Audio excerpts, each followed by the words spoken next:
All right, continuing in our series of outstanding and remarkable doctors, we're now going to hear from Dr. Alan Goldhamer. Yeah, that's right.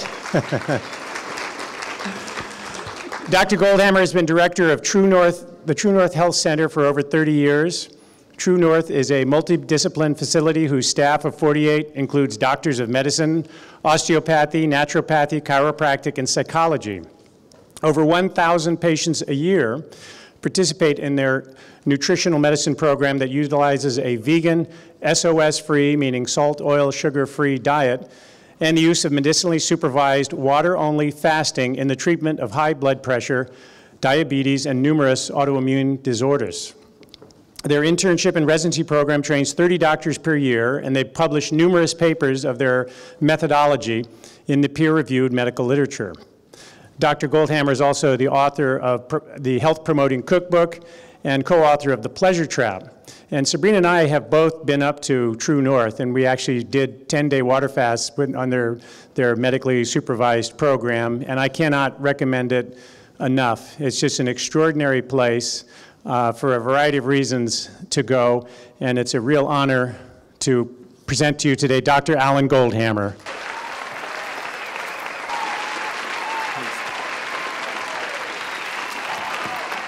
Good morning. This morning, I have a message to share with you. And this information may not be what you want to hear. But I assure you, it is information you need to know if your goal is to achieve and maintain optimum health. Today, right here, right now, we are witnessing an epidemic of obesity and the diseases associated with dietary excess. Conditions like coronary artery disease, in particular high blood pressure, diabetes, and a host of autoimmune disorders, things like rheumatoid arthritis and ankylosing spondylitis and lupus and colitis and asthma and eczema and psoriasis.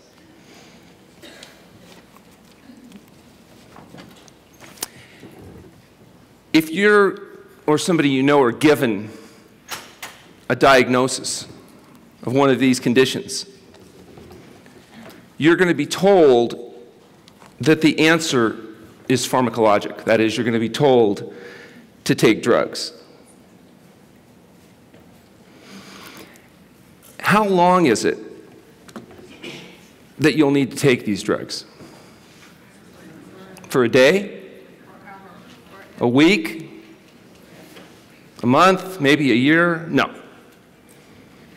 You're going to be told that you have to take the drugs forever, for the rest of your life. Now, how does your doctor know that you're going to need to take these expensive and dangerous medications forever?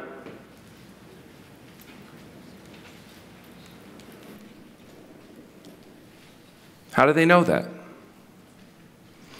Because if you agree to take these drugs precisely as prescribed and do exactly what you're told, you will be given a guarantee. You'll be guaranteed to never get well. You'll be guaranteed to be sick forever.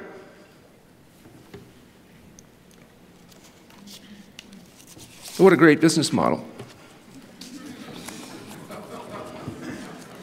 You get sick, you have to take drugs forever. No wonder the pharmaceutical industry is perhaps the most profitable industry the planet's ever seen. Fortunately, there is a better way, and it's an approach that we take at the True North Health Center. If we accept patients with one of these conditions, the first thing we often do is go through a period of medically supervised water-only fasting, bring the condition under control, eliminate the need for medications, and then follow that with a plant-based, SOS-free diet. And it works. You can learn to eliminate the causes of the problem, bring the condition under control, eliminate the need for medications, and we've proven it. In a study that we did with our colleague, Dr. Campbell from Cornell University, we took 174 consecutive patients with high blood pressure. And we put these patients through a period of fasting followed by a vegan SOS-free diet. And of the 174 patients were able to achieve pressures low enough to eliminate the need for medication. And of patients that had stage 3 hypertension, that is, their systolic blood pressure started at least at 180 milligrams %, the average drop was over 60 points. Now understand the baseline pressures are taken on medication, the concluding measures are taken off medication, so it's 60 points plus whatever effect medications may have been having. That actually represents the largest effect size that's ever been published in treating high blood pressure in humans, doing essentially nothing. Water fasting followed by a plant-based, vegan, SOS-free diet. SOS, of course, is the international symbol of danger. It also stands for sugars, oils, and salts. But if you think that's impressive, I want to show you a picture. A little girl, her name is Kate. She's now 4 years old, and she just coincidentally happens to be my granddaughter.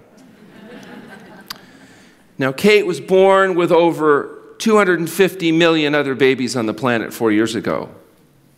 But in what may be the most bizarre statistical anomaly of all time, it turns out that my granddaughter Kate was the cutest one of all. Now, what are the odds of that?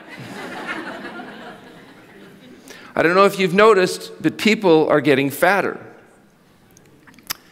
In 1986, shortly after I went into practice, there was no state in the United States that had over 14% of its population having achieved obesity. By 1990, obesity had become spreading throughout the United States.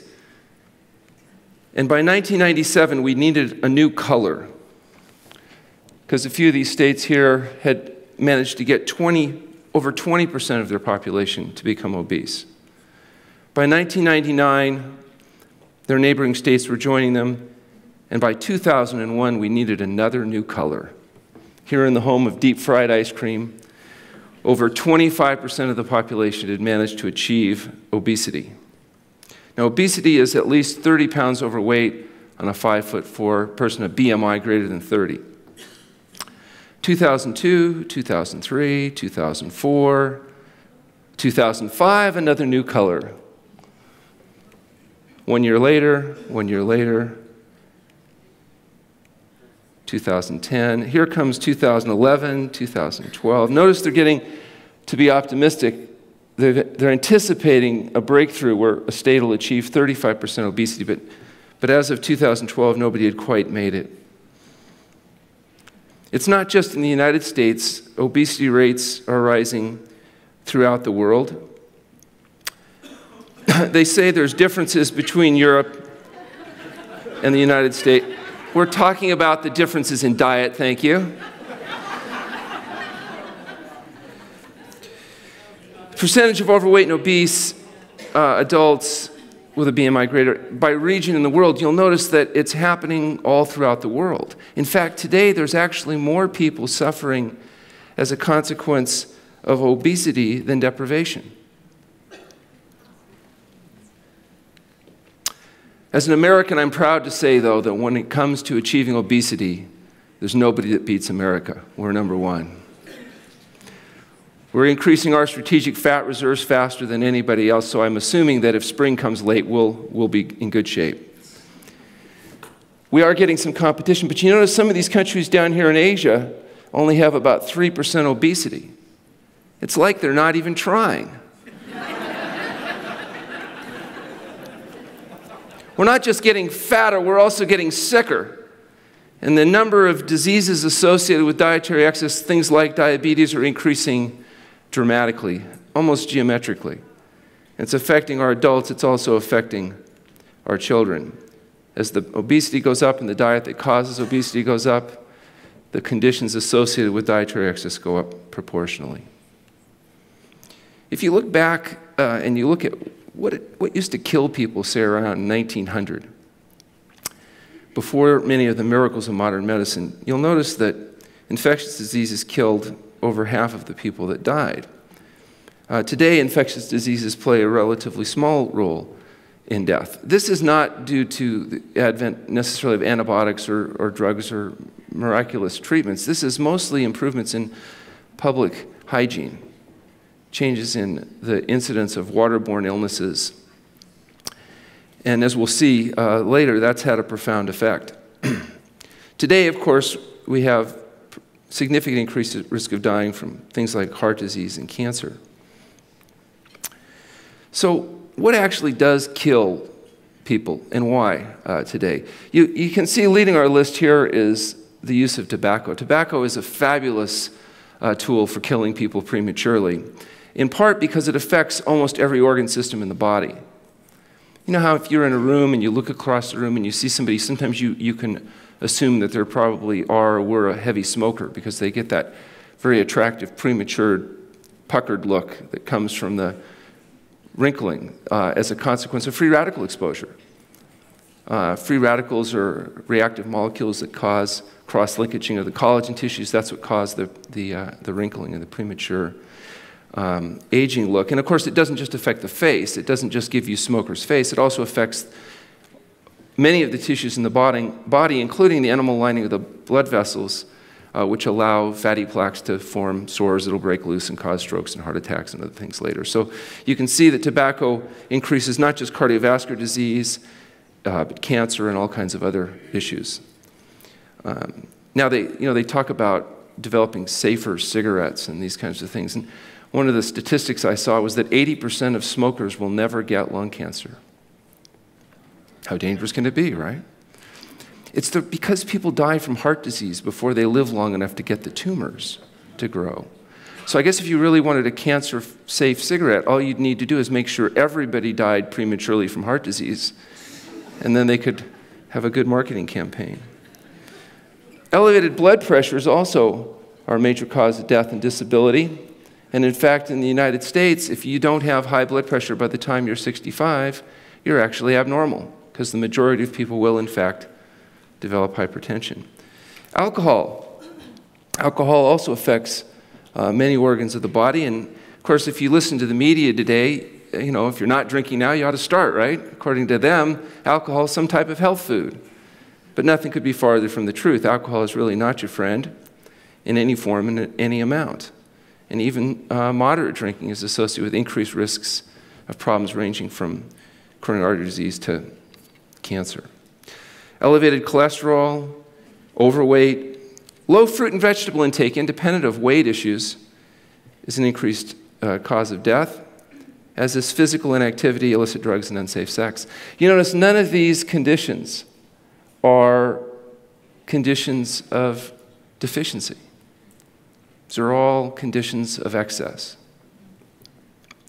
My colleague, Dr. McDougall, talks about these diseases associated with this as the diseases of kings, because it used to be these conditions, like coronary artery disease, were rare, but now they've become common, in part because of our changes in diet and lifestyle.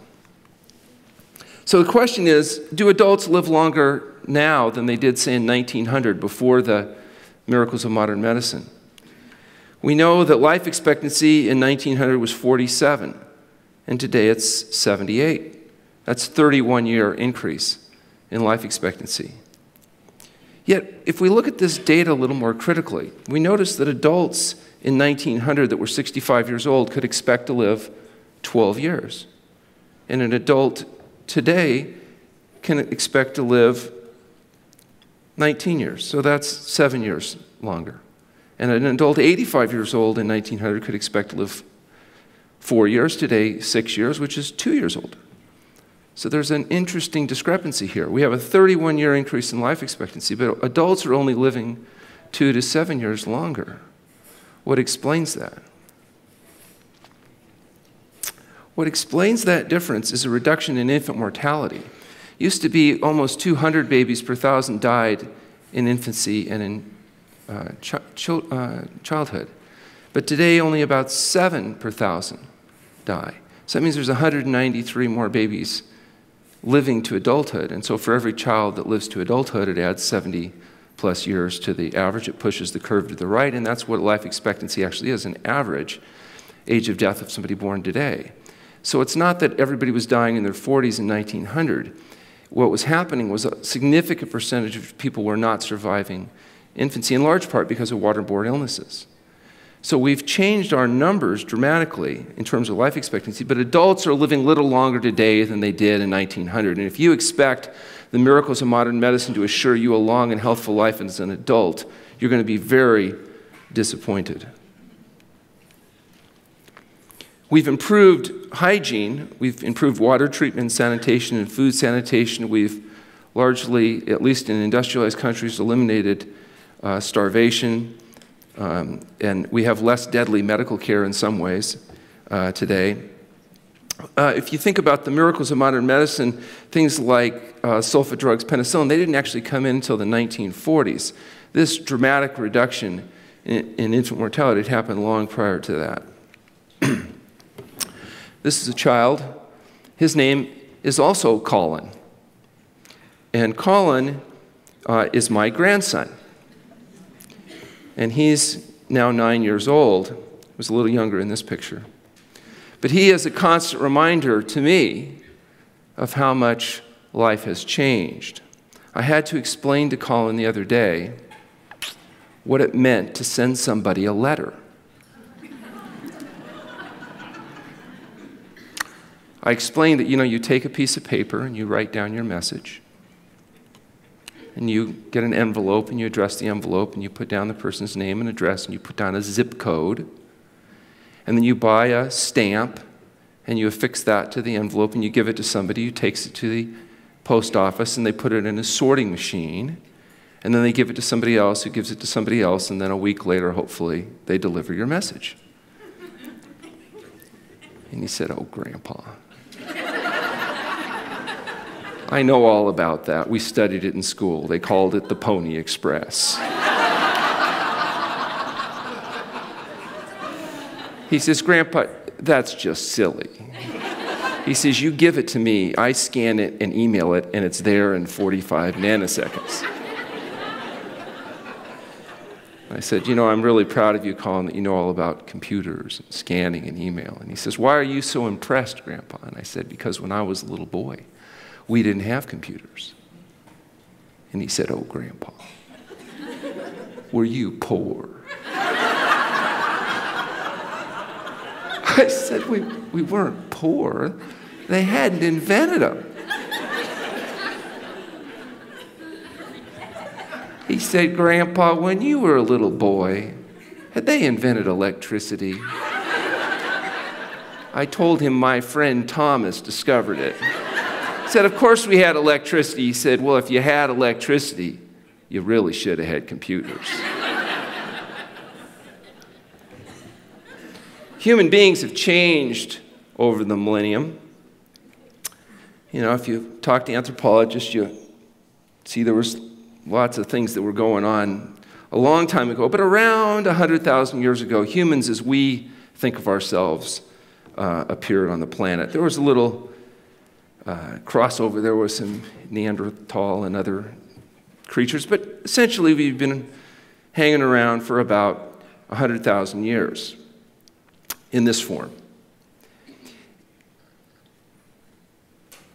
And one thing that has not changed significantly in the last 100,000 years is the human brain. The size of the human brain has remained relatively constant over the past 100,000 years.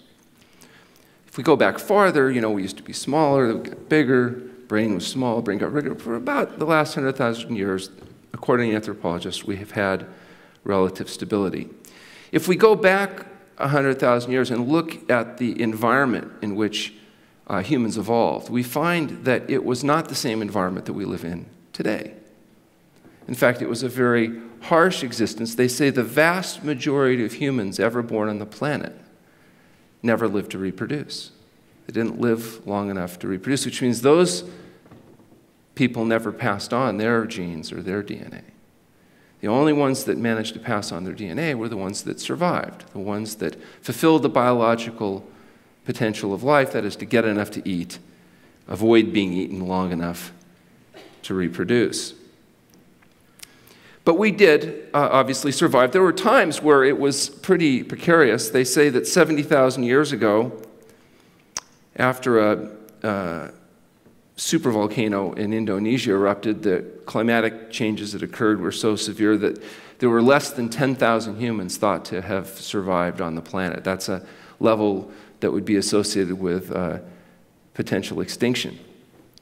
But we didn't completely bite the dust. Obviously, we're still here. And we did manage to survive because we had certain characteristics that favored our survival in the environment. One was that humans were clearly innovators. Our ancestors have used tools in a sophisticated way for at least 1 million years. We've used fire to process our foods, to provide heat, light, and protection for at least 500,000 years. Now that means that we've been cooking food for longer than we've been humans in this form. And perhaps the most powerful tool that the planet's ever seen showed up around 100,000 years ago. And that was a tool that allowed us to accumulate an information and pass it on in a geometric fashion, that being, of course, language. And the sophisticated use of language turned out to be a very powerful tool because it allowed us to take information that might have been accumulated over a lifetime of trial and error and pass it on in a few minutes by listening to people speak. But despite these tremendous innovations, the use of tools and fire and language, our population did not thrive. During all this time, from about 1 million years to 100,000 years ago, anthropologists tell us there's around 100,000 creatures on the planet, 50 to 100,000 creatures.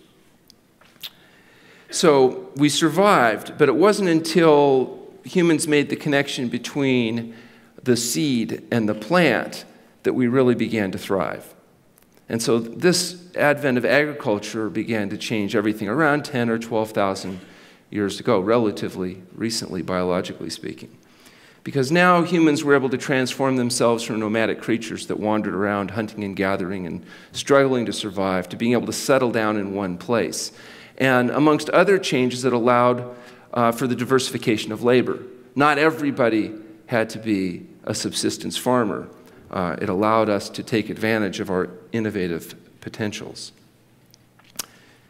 I got a chance to take this picture in Bhutan a few years ago. This is a country where I believe 93% of people are still subsistence farmers. You can see people hand harvesting rice. This is the Bhutanese red rice that many of us enjoy. And hand planting rice, very difficult work. So about 600 years ago, the next big human innovation came along, and that was the printing press, because now we were able to quantify the products of language and pass it on efficiently. But there was a problem. 600 years ago, just because somebody wrote something down didn't make it true any more than it does today. So we had a problem. We had all this language and all this talk, and we now had all this stuff written down, but we needed a way to tell the difference between what was real and what was not. The difference between fact and fantasy, a way to overcome human tendencies to make what are called errors of attribution, to misattribute cause and effect. And so we essentially invented a system, a mathematically based system, to help us do that. And that system is called science. And science, as we know it, has been around for about 400 years. Now, the scientific method is not perfect, doesn't answer every question, but it does a really good job of answering certain types of questions, and we've become quite dependent on science to help guide us forward. And it was about 200 years ago that the next big innovation came along, and that, of course, was the Industrial Revolution. And the Industrial Revolution allowed us to change the face of the planet, and amongst other things, it also changed the nature of the food that we eat. Because although we used to raise food and eat food, we have gone now to processing food. And most of the calories that are consumed by most of the people in industrialized countries come through something that looks like this. This is a chart that shows population of humans on one axis against time in billions of years on the other. And you notice that all throughout our early evolution, where we have tools and fire and language, population remains relatively constant. By the time of agriculture, population begins to climb. By the time of Jesus Christ, you have 250 million humans on the planet. Today, 7 billion and counting. Now, if you applied this curve to an insect population, it's known as an infestation curve.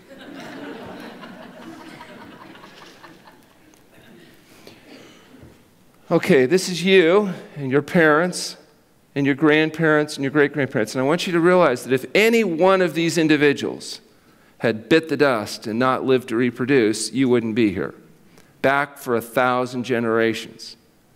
If just one of your ancestors hadn't made it, you are the end result, the piece de resistance, the final product of a long chain of successful reproduction.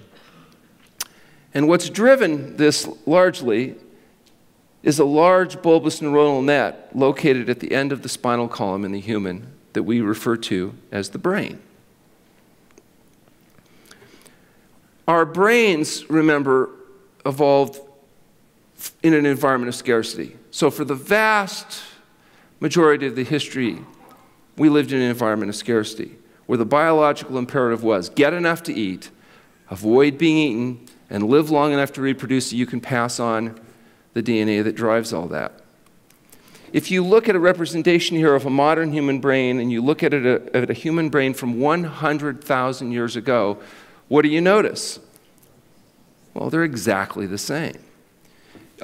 Anthropologists tell us that there's been really no change in the size and presumably the function of the brain, at least in the last 100,000 years.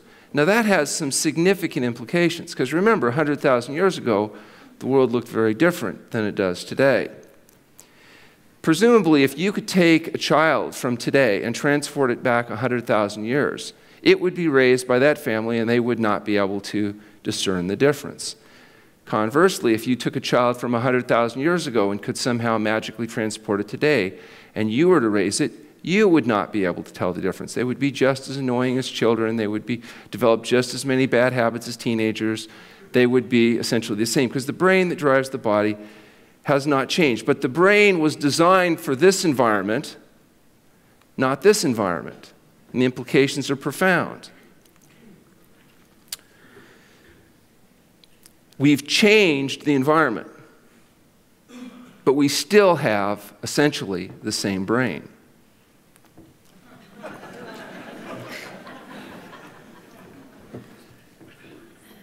The way the brain directs the body is largely through chemical interactions. There's one particular chemical, this one, I'm sure you all recognize it, dopamine, which is C8H11NO2. And this chemical is particularly important because it's associated with an experience you know as pleasure. The more dopamine the brain squirts out, the better you like whatever it is. There are two behaviors that humans have to engage in order to live and reproduce. One of them is food, right? You got to eat. And the other one is sex. You have to have sex in order for the genes to be passed on and the cycle to begin again. Food and sex, food and sex, food and sex. Turns out food and sex are the only natural stimulants of dopamine production, unless you're a male human. Yeah, then it's sex and food. But whether it's food and sex or sex and food, these are the natural, normal stimulants of dopamine production. And you can imagine why. What if feeding behavior was not rewarded? Do you think people would remember to shop and climb to the tree and go through all those convolutions? Maybe not. And what if sex was not rewarded? You think people would do all that sweating and huffing and puffing if there wasn't some kind of positive feedback? I don't think so. So it made sense, and it's obviously worked, by rewarding behaviors that favor survival and reproduction in a natural setting. The brain has been able to direct the body to engage in behaviors that have resulted in our species, and by the way, all the other species we share the planet with, survival. This mechanism isn't just in humans. However, it turns out that humans, being the great innovators that we are, happened to discover that there were certain chemicals that artificially stimulated dopamine production in the brain, just like natural production from food and sex does. This is one of those chemicals, alcohol. People like alcohol because of the way that it makes them feel, because it artificially stimulates dopamine production in the brain. But there's a problem. When you artificially stimulate dopamine production, it can lead to physiological addiction.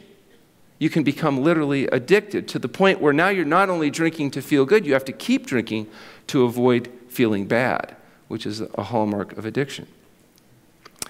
And it turns out it's not just alcohol. Humans have spent inordinate amounts of effort finding each and every chemical that just so happens to stimulate that dopamine cascade in the brain.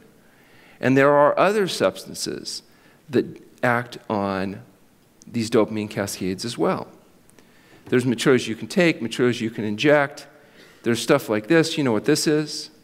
No, it's not cheese. That's casomorphine. That's a whole different thing. This is cocaine. Yeah, cocaine turns out to be a fabulous artificial stimulant of dopamine in the brain. So much so that, for example, if you were to not that we would do this, but if somebody were to canalize the rats of a brain and give them access to cocaine when the little light went on, those rats will continue to press the little button until they're dead. They won't stop to have sex or eat or anything else. They'll just keep pushing that little light until they're dead. In fact, if you quantify what happens in the brains of people that smoke cocaine, you find out that if you compare how much dopamine is squirted out when you have an orgasm during sex versus smoking cocaine, there's 10 times more dopamine secreted having smoking cocaine than having an orgasm. I was speaking one time, different part of LA, and older woman, late 70s, early 80s, white hair, stood up and she said, "Excuse me, Dr. Goldhamer, where do you get cocaine?" That's not the point. What's this? Crystal meth, yeah. Oh yeah, somebody's born in the 60s. LSD, PCP, ecstasy. Yeah. None of you know this. Marijuana. And of course, heroin, yeah. So we found all kinds of ways of artificially stimulating dopamine in the brain. And, you know, if this was the end of the story, we'd say, okay, drugs are bad, just say no, and that would be the end of it. It's not quite the end of the story, though, because it turns out there are certain chemicals that can be added to the feed supply that will result in very predictable behavior, because these chemicals artificially stimulate the dopamine in the brains of anyone that consumes them. For example, if we put these chemicals, say you take rats and you give them ad libitum chow, in other words, they can eat as much as they want, they'll get to a certain size. But if you put these chemicals in the rat chow, those rats will increase their weight 49% in just 60 days. Mice will get huge just by adding these particular chemicals into the chow. Now, if you do it to birds, the birds will get so fat they can't fly. So are the birds and the mice and the rats getting fat for psychological reasons or biological reasons? Are they getting fat because mommy bird didn't love them enough? And daddy bird loved them too much? Or is it biological reasons? Yeah, it's because you artificially stimulate the dopamine cascade in their brains from these chemicals. Now, it turns out humans, it works the same way. This was not the beginning of ergonomic design. When these stools were designed, people's posteriors were of somewhat different proportion.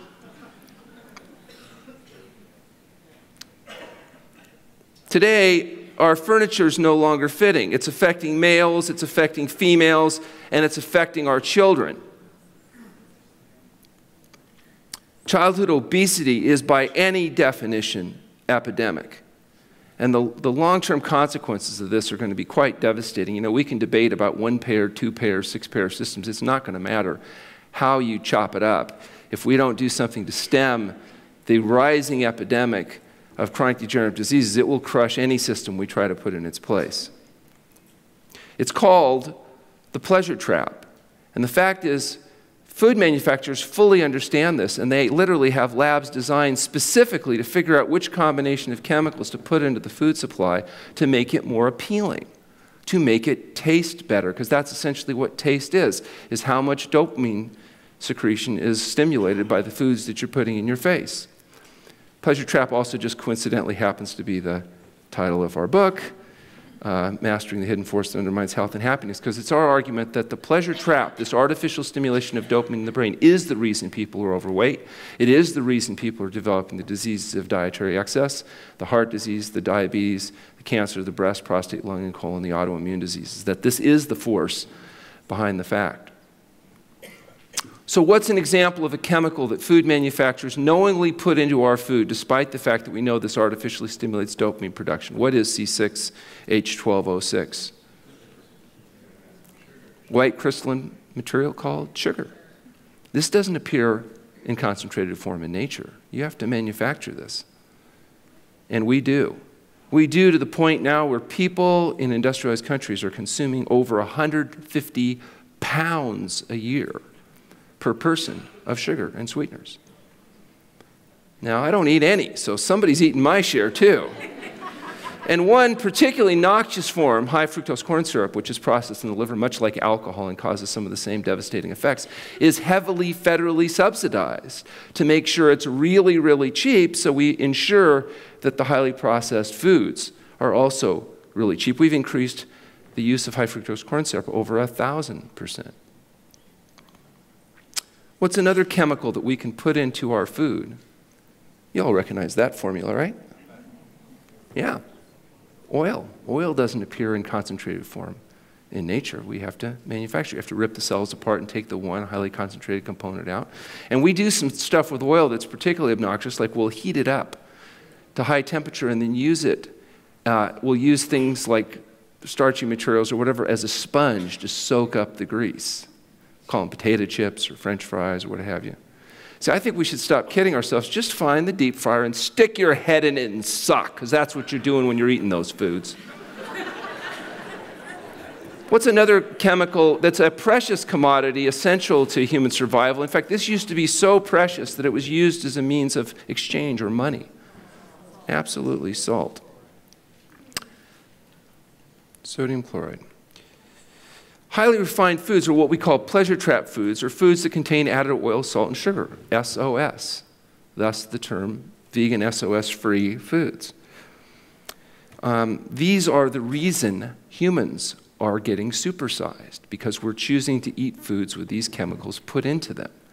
And they're so common, they're so ubiquitous that we think of them as normal substances, but they're not. Today, 93% of all the calories consumed by people living in industrialized countries either is animal foods, so meat, fish, fowl, eggs, or dairy products, or pleasure trap chemicals. Oil, salt, flour, sugar, dairy. Dairy gets to be on both lists. It's both an animal food with all the biological concentration problems and difficulties, plus it's a highly processed food, so it's like the perfect food if you're trying to get fat and sick. So the pleasure trap, the hidden force that undermines health and happiness, is any time you artificially stimulate dopamine production in the brain, results in potential vulnerability and difficulties. So the way that it works in humans is based on caloric density. So why would humans be designed as exquisitely sensitive energy detection devices? Why was it so important for our ancient ancestors to be able to tell the difference between calorically dense, valuable foods and less valuable, less calorically dense foods? Remember, they evolved in an environment of scarcity, so the brain was designed to make sure that you survived. If you could tell the difference between valuable concentrated foods and less valuable concentrated foods, that would have given you and your ancestors a selective advantage. So, for example, salad has 100 calories a pound. You need at least 2,000 calories to survive. So how many pounds of salad do you need to eat a day? About 20 pounds a day. Yeah. Can you eat 20 pounds of salad a day? If you start at 6 a.m. and you eat salad all day long till midnight, can you eat 20 pounds of salad? No. So you're not going to be able to survive very well on salad. Now, you can recognize that it's food, and if there's nothing else, you'll say, fine, I'll eat some salad. But your brain is not stupid, and it's not getting excited about it, because it recognizes there are some pretty serious limitations to this salad stuff. Fruit, for example, has 300 calories a pound, 3 times more than salad. What tastes better, fruit or salad? Now, why does fruit taste better to us than salad? There's sugar, which therefore stimulates more dopamine production in the brain. So more dopamine means it tastes better, which means it's more valuable, which means you're more reinforced. And, you know, you only need 7 pounds of fruit a day to survive. So, I mean, you know, it's still a full-time job, but at least it's theoretically possible that you could survive eating fruit. But if you're hungry, wouldn't you prefer to have a more concentrated source of calories, like potatoes, rice, and beans? Potatoes, rice, and beans have about 500 calories per pound, which means you'd only need about 4 pounds of these foods in order to survive. So if you have your choice and you're hungry, you're going to tend to go to the more calorically dense foods. Now, what if we invented a food? Of course, this doesn't exist in nature, but what if we invented a food that, say, had 1,200 calories a pound? Do you think that that would result in dopamine secretion in the brain and that you would like it and enjoy it? And if we introduced this food in the World's Fair in the 1800s, do you think people would line up and like it? And what if we called this food, I don't know, ice cream? Is ice cream a whole natural food? Have you ever fallen into an ice cream pond, you know, and had to eat your way out? No, of course, this is actually fairly tricky to make, and you have to go through a number of processes.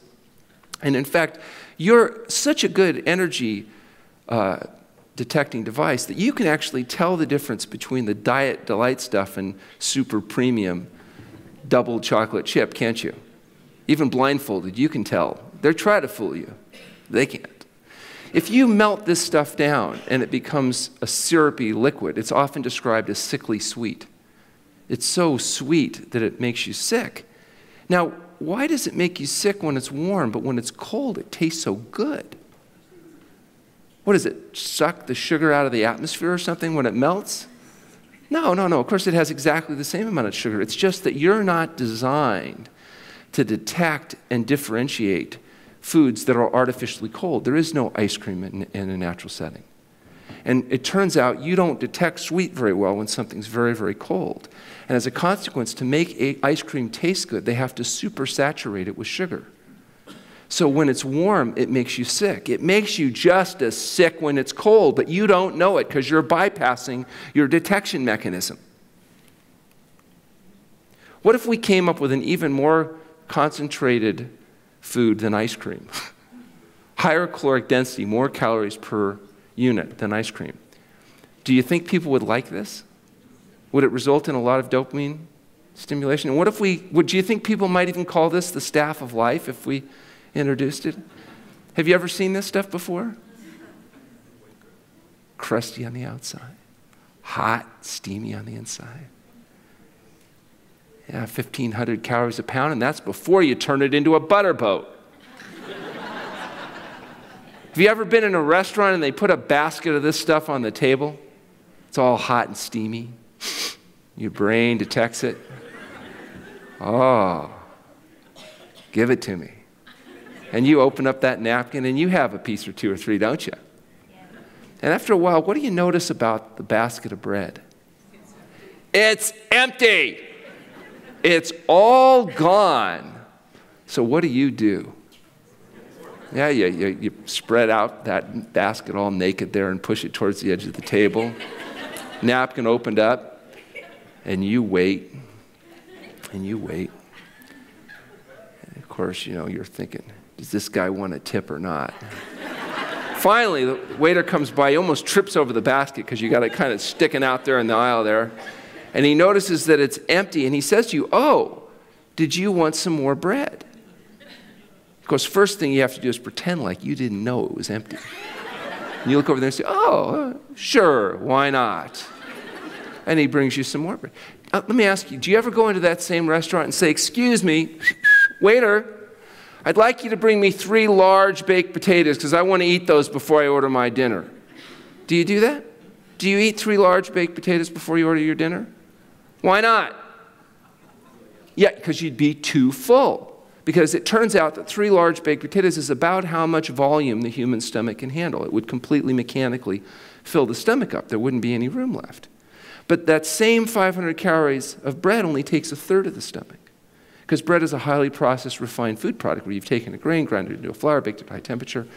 And so there's plenty of room left for the greasy, slimy, dead, decaying flesh, highly processed food stuff that they want to sell you. So what do you think you're going to be getting fat on, the bread or the potatoes? Yeah, it's not the potatoes. Of course, sugar, pure sugar, has 1,800 calories a pound. Do you ever go into that same restaurant and sit down and just say, have 11 teaspoons of sugar? You know, get them packets out and start just kind of, do you do that? Why not? It's free. They don't even have to charge you for it. It's so cheap. So you don't eat 11 teaspoons of sugar before you? No? You ever have one of these? You know what this is? Yeah. Used to put cocaine in there, but they found a better drug. It's called caffeine. 12-ounce Coke, 11 teaspoons. Now, you used to have 10 teaspoons, but they figured out how to make it better. I think they didn't put 11 in the old stuff because it would come out of solution. It would show up in the bottom of the bottle, and people would go, "Oh my gosh, they're putting sugar in this stuff." But with a little more phosphoric acid or something, they can get it a little bit more in there. Now, it used to be a 12-ounce Coke might have been a special treat for a kid, right? Not anymore. Now it's a 55-ounce big gulp with free refills. Yeah, and that's not really enough. You got the big gulp, the super gulp, the double gulp, the express gulp. I swear, pretty soon you're going to need to have a bucket. That's the way. And I think in the future, the leading cause of back injury is going to be going to one of these stores. And it's going to have to, yeah. 25% of the calories in teenagers, according to some studies, come from the sugar and soda pop alone. Just the soda pop, just the liquid calories. We don't know why our kids are getting fat and sick. It's a complete mystery. Oh, chocolate. What tastes better, salad or chocolate? You think that's like a cultural thing? Or if we took 1,000 people from 1,000 cultures, lined them up, blindfolded, a mouthful of chocolate, a mouthful of salad, what, you think they could tell the difference?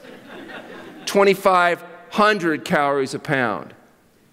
Yeah. Of course, I tell my patients, if they want to have chocolate, what they need to do is melt it down or rub it all over their belly and hips where it's going to end up, and then they can at least wash it off and not carry it around all week. Chocolate. I mean, just looking at it's making some of you salivate. You don't even have to taste it.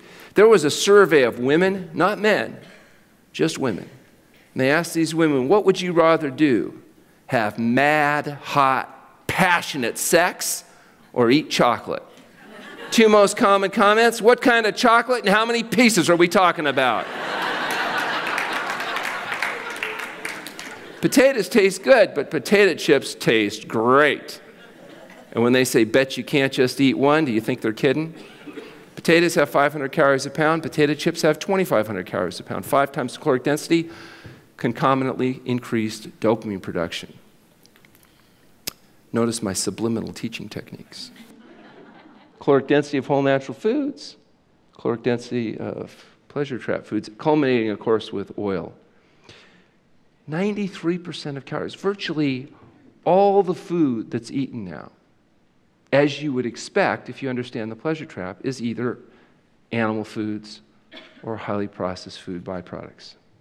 Now, some of you are vegans, naturally optimists. You look at this chart and think, but wait a second. 7% is still fruits and vegetables. There's hope. Let's keep hope alive.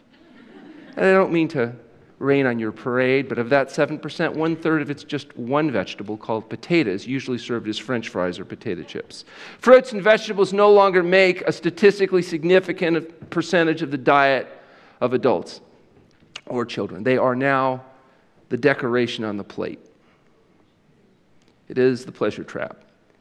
And it's a huge problem.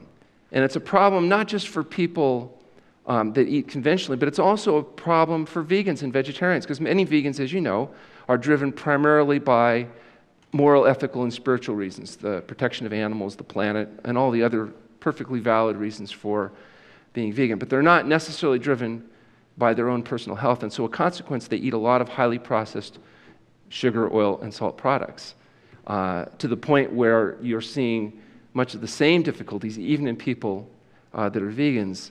Certainly in my practice, I see a lot of vegans that have serious health problems, not because they lack animal foods, but because they're eating highly processed food byproducts.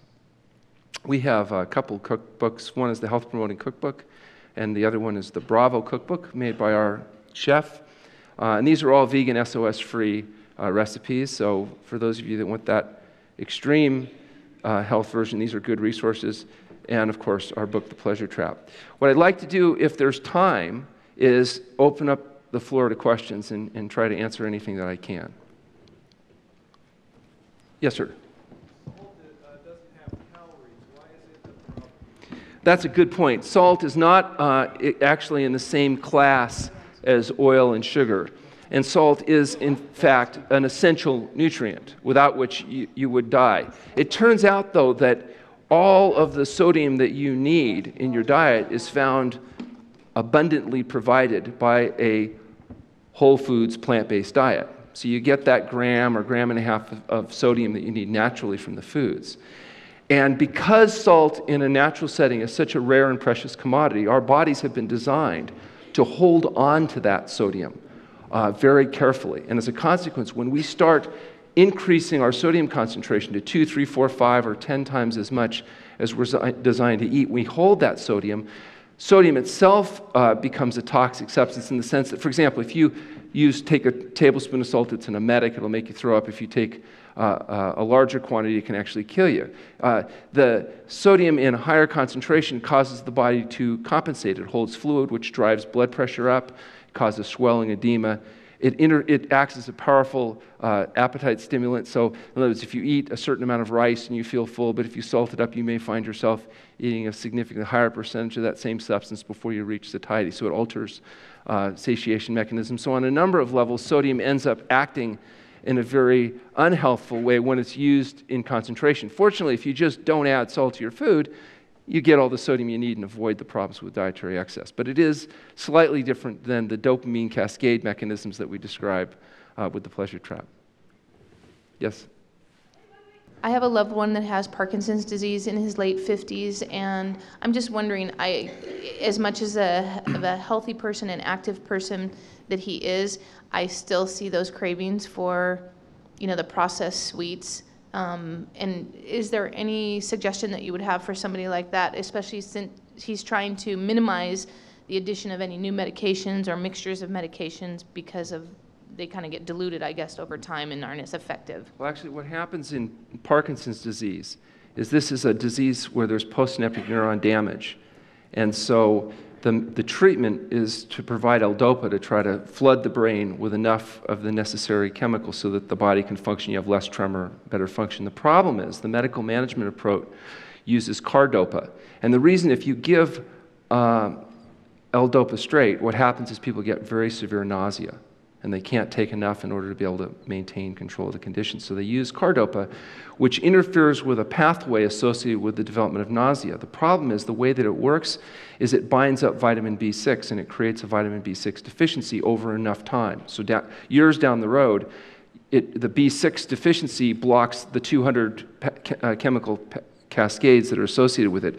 And you can't just give B6 because that doesn't work, and it would, even if it did work, you'd be back to having the nausea issue. So a lot of the problems that are associated with progression of Parkinson's are actually not. They're actually a consequence of the toxicity that comes from the drugs that are used to treat it. Now, fortunately, there's a better way, for example, that we utilize at the True North Health Center. There's a gentleman named Marty Hines, H-I-N-Z, who's pioneered, actually, the use of a nutritional medicine approach at managing Parkinson's. We still use L-DOPA, but use 5-HTP and other natural substances to counteract the effects of the nausea. And that eliminates the B6 deficiency, the poisoning from cardopa, and the outcomes are actually quite good. You can get good control of the Parkinsonian symptoms without the toxic effects from the pharmaceutical medications. Diet alone isn't enough to overcome this problem. It does require a nutritional medicine approach, but it's one that we have doctors at the center that have trained with Marty Hines and do a good job of implementing that protocol. And he has about, I don't know, 200 articles published in the scientific literature you can find online that talks about this work. Understand, though, whether a person is seriously ill, as many of our patients are, or they're perfectly asymptomatic, it doesn't change the nature of the addiction. Essentially, most of us are addicts. We're addicted to the artificial stimulation of dopamine in our brains, whether it comes because we're drinking alcohol or caffeine or smoking cigarettes or using oils and sugar chemicals in our food. We are addicts, and we will fight vehemently to defend our addictions. You know, if you go up to an alcoholic and say, you know how your life really sucks? It's because of the alcohol. Do they go, oh, it's the drinking? I had no idea. Oh, thank you. I won't drink anymore. Or do they tell you to mind your own business because they don't want to hear about it, right? I mean, think about how we manage obesity in the United States. Do we tell alcoholics, for example, you drink too much, so you need to learn to drink moderately? Put your alcohol in a smaller cup, and then you won't be a drunk anymore. Drink your alcohol with a spoon, and split the spoon down between each drink, and then you won't over-drink anymore. Just drink beer and wine, and stop with the hard liquor, and then you won't be an alcoholic. Is that what we tell alcoholics, that they need to learn to drink moderately? Why don't we tell alcoholics to drink moderately? Because it doesn't work. That's the problem. It just doesn't work at all. What do we tell obese patients? Oh, you're fat because you eat too much. Eat less. Okay, put your food on a smaller plate. Chop it into little bits and then put your fork down between each bite. You won't be fat anymore. Does that work? No, it doesn't work at all. So why do we keep telling people that? We tell alcoholics what? Stop drinking. You got to come up with a strategy that each and every day gives you the ability to choose to not drink. What do we need to tell fat people if they want to lose weight and keep it off? Stop fooling your brain by eating the chemicals that are leading to your obesity. The oils, the sugars, the processed foods. It's not going to be easy for the alcoholic to quit drinking. It's not easy to lose weight. Now, does that mean nobody could ever have a drink because anybody that has a drink becomes a drunk? No, there are some people that can have a drink and they may not become an alcoholic. But if you're an alcoholic, that's not you. And there are people that can have that piece of chocolate or cocoa bud or cheese thing or whatever and not become fat. But if you're overweight, it's not you. If you could have stopped or controlled it, you would have stopped or controlled it. It's not like you didn't try. You can't. And so what you need to do is recognize that and stop fooling your brains. Adopt a plant-based whole foods diet. Fruits, vegetables, grains, legumes, nuts, and seeds. And stop with all the meat, fish, fat, eggs, dairy products, oil, salt, and sugar. If you do that, guess what happens? You lose your weight. Men lose an average of 3 pounds a week. Women lose an average of 2 pounds a week following this diet with moderate exercise. Do men lose 50% more weight because they're better, more disciplined? We have a stronger psychology. No, we have testosterone. Testosterone is a fat-burning hormone. If you inject women with testosterone, they lose their fat. Of course, then they get hairy and get cancer and die, so it's probably not a good management strategy. If you inject men with estrogen, guess what happens? They get fat. They get breasts and hips, and these are biological differences, not psychological differences. The fact is, women have to work harder in this and pretty much everything else. Get used to it. You know, that's the way that it is. I have to say, my father, who was married for 68 years, told me the secret to a successful marriage. And he was a math teacher. And he said, you just have to understand the math of marriage. He says, if you understand the math of marriage, you will be assured a long and successful marriage. And the math goes like this. Women are correct, on average, 90% of the time. And men are correct, not so much. So if the man understands the math, he will always agree with the woman. And a man that always agrees with his wife gets 90% correct, and 90% is an A. So you just learn the two magic words, yes, dear, and you'll be successful. And I just celebrated my 30th anniversary, and for anybody that knows me, you know that's a miracle. And she's agreed to renew my contract again. In fact, this year I'm going to ask for a 2-year extension. I think I've earned it. Hi. I know you've explained this, and I sort of understand the calorie density. I eat that way, at least. I mean, whatever. But what I don't quite understand is when we say that, for instance, oil is, 4,000 calories a pound? My first response is, well, I'm not going to be eating a pound of it. Why does that matter? Right. So it's not a question of, the use of pounds or ounces or mouthfuls is just a means of comparison. Because oil has 40 times more density per any volume you want to say, it creates this huge problem. For example, if you have a pound of salad, but you put just a tablespoon of oil on the salad, there's more calories in that little bit of oil you drizzle on the salad than the entire salad. So it's important to think in terms of, for comparison purposes, we use density. Of course, you're not going to eat a pound of oil, but that small amount of oil you add in the diet has a disproportionate effect in terms of its ratio of calories to density. And it means essentially, how fat do you want to be? The fatter you want to be, the higher proportion of those processed foods you want to put in the diet. If you want to lose weight, you need to get rid of those things. If you're trying to gain weight, then we might increase caloric density in the diet by processing food more, doing, you know what I mean? So you modify the diet based on what your goal is. For most of us, we're trying to either lose or maintain weight, not gain a lot of fat. And as a consequence, we want to avoid these highly processed, highly concentrated chemicals that are added to food, like oil. You pick. I can't see. Okay. About life expectancy, I'm interested in the statistics you gave about our increased longevity in the United States in relationship to some countries that still don't have heart disease and cancer. Can you elaborate on that a little bit? Well, there are no countries that don't have heart disease and cancer, and the ones that have reduced rates of heart disease and cancer are rapidly catching up as they adopt our food processing techniques. So you understand that these techniques work with all humans. If you increase caloric density, they get more dopamine production. So the form with which the highly processed foods are being introduced may change. But the more they like the food, the more they'll buy the food. And so as our techniques are being spread throughout the world, you're going to see that same wave of increase, and that is exactly what's happening.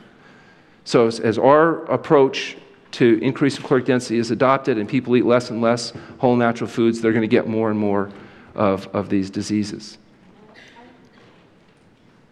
I have a friend who has ulcerative colitis, and his doctor told him that to prevent cancer in the future, he needed to take medication for the rest of his life to prevent.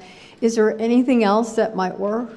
Yeah, with ulcerative colitis, like all autoimmune diseases, understand autoimmune diseases, whether it's ulcerative colitis or rheumatoid arthritis, ankylosing spondylitis, or lupus, or any of these conditions, the problem that you're seeing, the symptoms that you're seeing, are a result of your immune system attacking your tissues.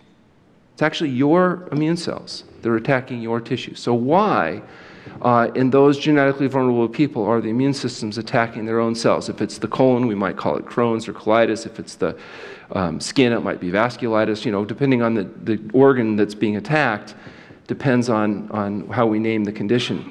But one of the things that these conditions often have in common is they're aggravated by a process called gut leakage, where materials leak through the intestinal membrane, stimulate the immune system, and in genetically vulnerable people, the immune system gets confused and begins to attack its own tissues. One of the best ways to cause gut leakage is through foods that are rich, say, for example, in free radicals. So smoking, cigarettes, drinking alcohol, eating highly concentrated, high-fat, high-temperature processed foods, oils, fried foods, etc. Over time, this inflammatory process becomes so bad you start to have symptoms. You might have 20 bloody bowel movements a day, or you might not be able to breathe with asthma. And so the medical treatment typically involves using medications that shut down the immune system. So things like steroids, cortisone, anti-cancer drugs, other materials. And at first it's like a dream, because the symptoms go down and people feel a bit better, and then of course it becomes a nightmare, because you need your immune system. And when you shut down the immune system to stop it from reacting to this dietary onslaught, you make yourself vulnerable long-term to all kinds of terrible problems. So the answer in treating autoimmune disease is, number one, get rid of the things that cause the inflammation. We do that at the True North Health Center by using medically supervised water-only fasting. And we'll fast patients, wean off their medications, put them through a period of fasting, until the inflammation goes down. And then we feed them a diet that doesn't promote inflammation, so a diet that's free of animal foods and highly processed chemicals. And the diligent application of this approach can work remarkably well at people bringing under condition. Oftentimes they'll be off all medication and better than they ever were on medications.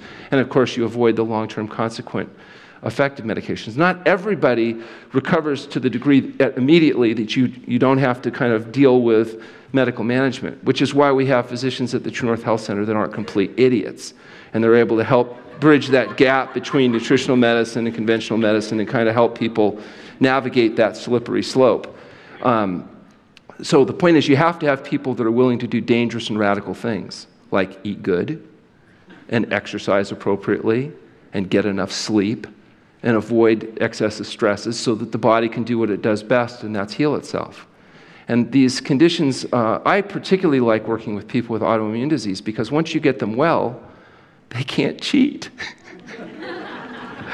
What happens as soon as they try to eat greasy, slimy, dead, decaying flesh? They get pain, and pain is a hugely helpful motivating factor to change behavior.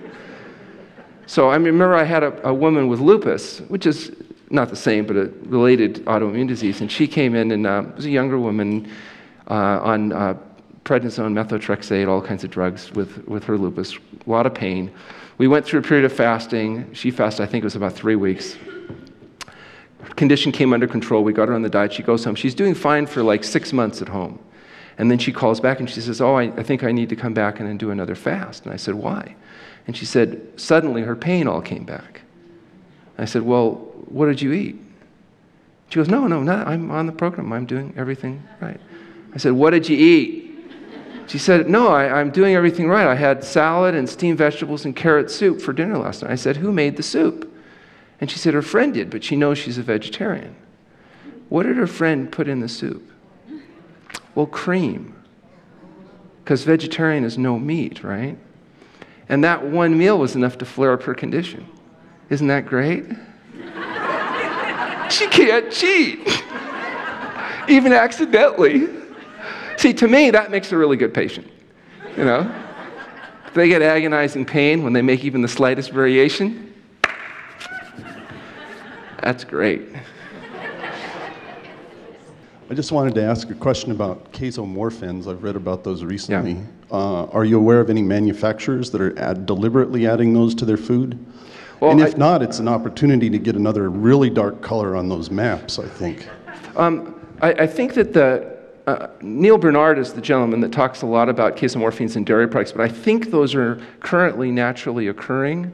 That it's produced, its design is to help bond the baby cow to the mommy cow and, you know, all that stuff.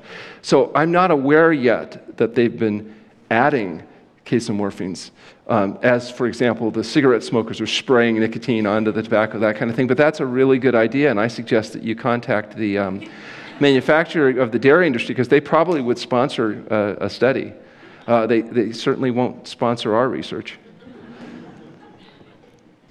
You touched on caffeine. What effect does caffeine have on dopamine?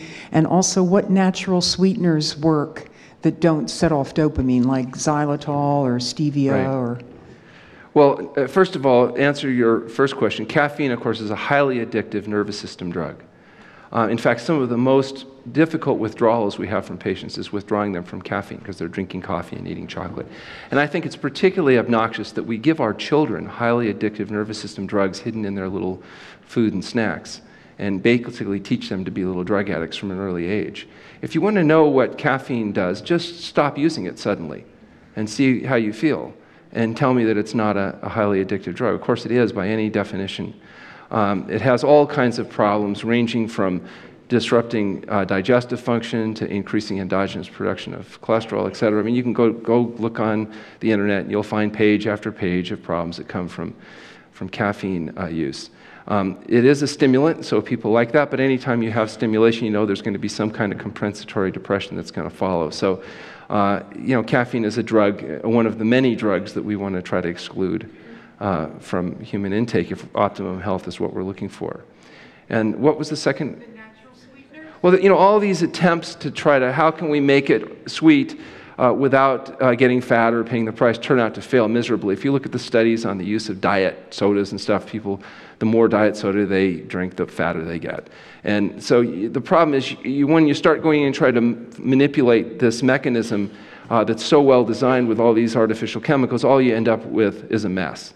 And so without going into all the details on each of the different sweeteners, none of them are any good and all of them need to be excluded. And also you have to ask yourself, what am I eating that I need to sweeten? Usually some highly processed, refined grain product that would taste like crap as it is because you've taken all the goodness out of it. You know, what's interesting is if you want good foods to taste good, you have to actually start with good foods, which is why food manufacturers don't want to do that. What do you expect them to use, like fresh, wholesome foods? No, they can take any heavily federally subsidized, highly processed grain, corn, wheat, soy. You put enough soy, sugar, oil, and salt on it, people will think that it's a good thing because it'll stimulate dopamine in the brain. You can ship the stuff around the country. You can let it sit on the shelf for weeks or months or longer. It's extremely efficient for them, just not so good for you. Dr. Goldhamer, could you please expand on your juicing regimens, on why they change the taste buds so quickly and how it overcomes food addictions? Our juicing? Yeah, the juicing regimens that you do after water fasts. Okay, well, it's not actually the juicing regimens that taste there's a process called neuroadaptation, taste neuroadaptation. If you're addicted to the artificial stimulation of oil, salt, and sugar, good foods don't taste good. Probably best demonstrated by giving you an example. We became at one point a fully covered benefit for one of the big labor unions in California, the International Union of Operating Engineers. And they sent, our program was covered, and so the very first gentleman that we saw from the union was a crusty crane operator. I'm telling you, his neck was a lot bigger than my thigh. Overweight, hypertensive, diabetic, lots of meds. Probably the last person you would expect to be going to an alternative health facility. And the thing is, his employer had not told him what the program consisted of. They just said, look, your blood pressure's too high, you can't drive the crane, we're afraid you're going to stroke out and kill somebody. Go to this program, get well, and then you can go back to work. And so he comes in, and he's like looking around saying, I don't know what I'm doing here. And I said, well, you're here because you're sick. He says, I'm not sick. I said, well, of course you are. You have high blood pressure and diabetes, and you're going to die. And he said, well, don't we all have to die sometime? I said, well, yeah, but you're on $800 a month worth of medications you may not need if we can get you healthy. Thought that would do it. And he said, what do I care? My union pays for the drugs. I'm thinking, this isn't my normal patient.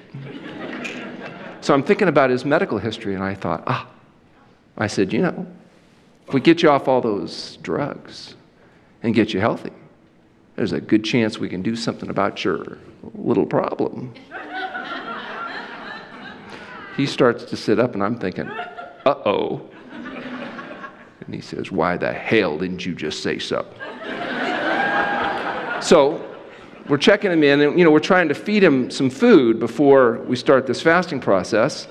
And this is the kind of guy that would get a triple cheeseburger, lift up the bun, and take that little piece of lettuce off.